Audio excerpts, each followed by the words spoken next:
Hi guys, 여러분 반갑습니다. A부터 Z까지 모든 것을 분석하려는 남자 Gseek입니다. 마지막 알파벳 Z, 끝까지 알아보겠다라는 Z를 나타내며 Seek라는 처음부터 끝까지 모든 것을 알아보겠다라는 의미의 이름을 붙여서 만든 Gseek입니다. 그리고 우리나라 발음을 하면 지식, 전달해드리기 위한 닉네임을 지었다는 것을 알아주셨으면 합니다. 그러면 오늘은 제가 준비한 것을 한번 알아볼까요? 요즘 인터넷상에서 굉장히 핫한 제품이죠. QCY T1 TWS입니다. 이 QCY란 브랜드는 저도 이 제품이 인터넷상에서 유명해진 다음에 처음 알게 된 브랜드예요. 중국 브랜드인데 현재 인터넷상에서는 무려 2만원 초반대 이 제품을 구매를 하실 수 있습니다. 코드리스 블루투스 이어폰인데 2만원이라고요? 사람들이 굉장히 많은 의심을 가졌었죠. 2만원짜리가 얼마나 음질이 좋겠어? 하지만 이 제품 같은 경우는 생각 외의 평가를 받고 있습니다. 비교 대상이 되는 게 심지어 애플의 에어팟이었습니다. 그만큼 음질이 2만원 대비해서 나올 수 있는 코드리스 블루투스 이어폰에 비해서 상당히 좋다고 우리는 알 수가 있다. 그래서 저도 이 제품이 얼마나 좋은지 한번 알아보기 위해서 직접 제품을 구매해 보았어요. 그리고 실질적으로 테스트를 해보았습니다. 자, 그러면은 QCY T1 TWS를 쭉 한번 훑어볼까요? Let's go! 요즘 굉장히 핫하다고 알려져 있는 QCY T1 TWS 제품을 준비했어요. 자, 이렇게 보시면 같은 제품이 두 개가 있죠. 실은 둘 다 같은 제품이에요. 왼쪽에 있는 건 수출판이고 오른쪽에 있는 건 내수판입니다. 먼저 수출판을 보면 비닐로 쌓여져 있고 뒷면에는 QCY T1 TWS 기기에 대한 정보가 적혀 있어요. 윗부분에는 블루투스, 충전, 마이크 기능 관련해 아이콘으로 나타내 주었네요. 내수판을 보면 뒤에는 똑같이 정보가 적혀 있어요. 윗면이나 옆면에는 별로 표시된 건 없고 이 제품의 경우에는 봉인실이 따로 붙어져 있네요. 수출판과 비교하면 꽤나 고급스러운 느낌을 줘요. 그럼 먼저 수출판부터 개봉해 보겠습니다. 따로 칼이 없어서 오늘은 가위를 준비했어요. 비닐을 싹 벗겨내면 이제 케이스가 나오는데 골판지 상자를 겉종이가 감싸고 있는 형태이네요. 골판지 상자를 열어볼게요. 그 안에는 이어폰 본체와 커널형 이어폰이라 소, 중, 대 사이즈의 여분의 이어캡과 설명서가 들어있습니다.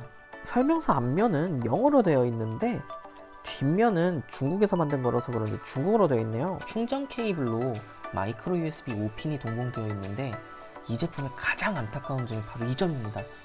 시대에 약간 뒤떨어지게 USB-C 타입이 아닌 마이크로 USB 5핀 지원은 굉장히 아쉬운 점입니다. 그래서 충전기를 꼽아 충전을 하게 되면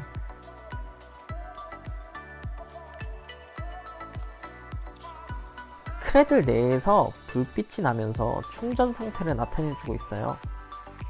뒷면에는 제품에 대한 정보가 간략하게 적혀 있어요. 크레들에 이어폰이 들어있는데 이어폰을 꺼내자마자 곧바로 페어링을 하려고 하는 걸 볼 수가 있습니다.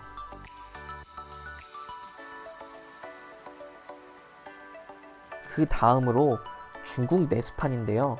수출판에 비해서는 조금 고급스럽게 포장이 되어 있어요. 내용물을 보면은 똑같이 본체가 있고 안에 내용물은 수출판과 크게 다를 건 없어요. 여분의 이어캡, 마이크로 USB 5핀 케이블, 그리고 동일하게 설명서가 있어요. QCY T1 TWS는 가격에 비해 너무 저렴해 보이지 않는 마감을 보여주네요. 접합선이 보이는 게 조금 아쉬울 따름입니다. 자, 그럼 QCY T1 TWS의 무게를 한번 측정해 볼게요. 먼저 크레들하고 유닛들을 모두 넣게 되면은 약 36.7g의 무게를 갖는 것을 볼 수가 있었습니다.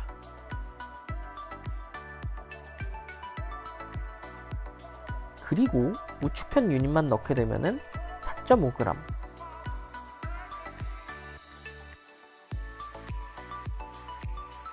좌측편 유닛도 4.5g 정도 되네요.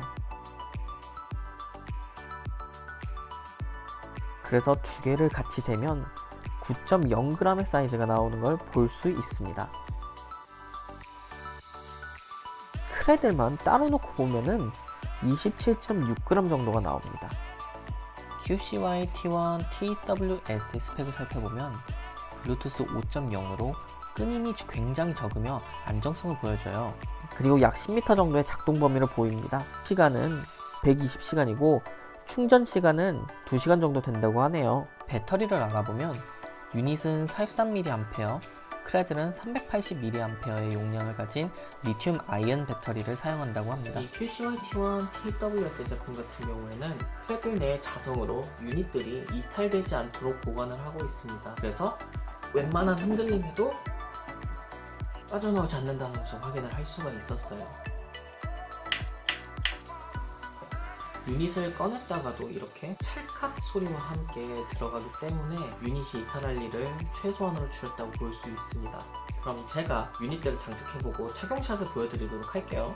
유닛들을 꺼내고 유닛들 자체를 먼저 세로로 세우시고요. 이렇게 뒤에 보면은 뒤쪽에 레프트하고 라이트라고 적혀 있어요. 이것을 통해 가지고 위치를 확인하신 다음에 넣어주시면 됩니다.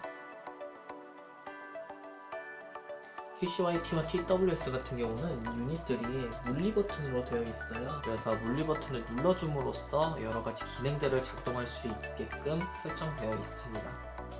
자동 페어링은 유닛을 뺀 뒤에 약 3초 만에 됩니다.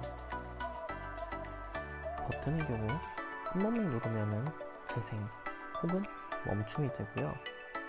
이제 좌측과 왼쪽을 2번 누르면은 전곡으로 가기, 우측 거를 2번 누르면은 다음 곡으로 넘어가게 됩니다. 꾹 눌러주시면 시리라든지 혹은 빅스비를 불러올 수 있습니다. 이런 효과들을 가지고 있습니다. 평소에는 제가 이 비츠3 스튜디오 와이어리스를 쓰고 있는데요. 이 제품 같은 경우는 착용하게 되면은 조금 되게 벌키해 보이죠? 이렇게 착용을 하게 되면은 얼굴이 좀 약간 커지고 무언가 외계인 같은 느낌을 들기 때문에 사람들이 약간 거부감을 들거나 그려 보이는 모습이 보일 수가 있습니다. 물론 음질로 따지면은 QCY T1 TWS가 비츠를 이기기는 좀 어려워요. 하지만 이 가격대 2만원대에서 나올 수 있는 제품으로는 굉장히 음질은 저는 좋다고 얘기를 해드릴 수가 있을 것 같아요. 만약에 구입을 망설이는 분들이 계시다면은 저는 추천해드리고 싶습니다. 저도 이 제품들을 사서 부모님께 드렸는데 부모님들도 굉장히 만족해하면서 잘 쓰고 계세요. 처음 코드리스를 쓰시는 분들이라면 이 제품을 사용하면 굉장히 신세계라는 것을 느끼실 수가 있을 거예요. 선으로부터 해방감이라는 거는 굉장히 자유로움을 주거든요. 권리적 거림도 없이 일을 하거나 아니면 어디 이동할 때도 줄이 끊긴다든지 아니면 줄에 걸리는 일이 없기 때문에 굉장히 편하게 이용을 하실 수가 있어요. 이 제품의 단점이라고 얘기를 하면은 마이크 기능이 있음에도 불구하고 굉장히 다른 소리까지 다 들어오기 때문에 좀 소리 전달이 굉장히 안 좋다라고 얘기가 되어 있습니다. 그래서 전화를 받으실 때에는 입하고 귀하고 거리가 멀기 때문에 소리 전달이 많이 안 돼서 전화할 때 좀 어려움이 있다라고 해요. 그래서 이것을 없애기 위해서는 유닛을 빼서 입 근처에서 얘기를 해주시면은 조금 더 나은 통화 품질을 보여주실 수 있으실 것 같네요. 자, 오늘 리뷰는 어떠셨는지 모르겠네요. 저도 처음 준비한 리뷰였기 때문에 조금 많이 서툰 부분이 있었을 거라고 생각을 합니다. 하지만 앞으로는 조금 더 나은 리뷰를 위해서 항상 A부터 Z까지 모든 것을 알아보려고 하는 G-Seek가 되도록 노력할게요. 궁금한 점이나 혹은 다른 제품 리뷰를 원하시면은 댓글로 남겨주세요. 댓글로 남겨주시면은 제가 그것을 검토를 해본 다음에 여러분이 원하시니까 제가 만들어 보도록 하겠습니다. 그럼 다음 시간에 뵙겠습니다. See you guys. 좋아요와 구독 꼭 눌러주세요.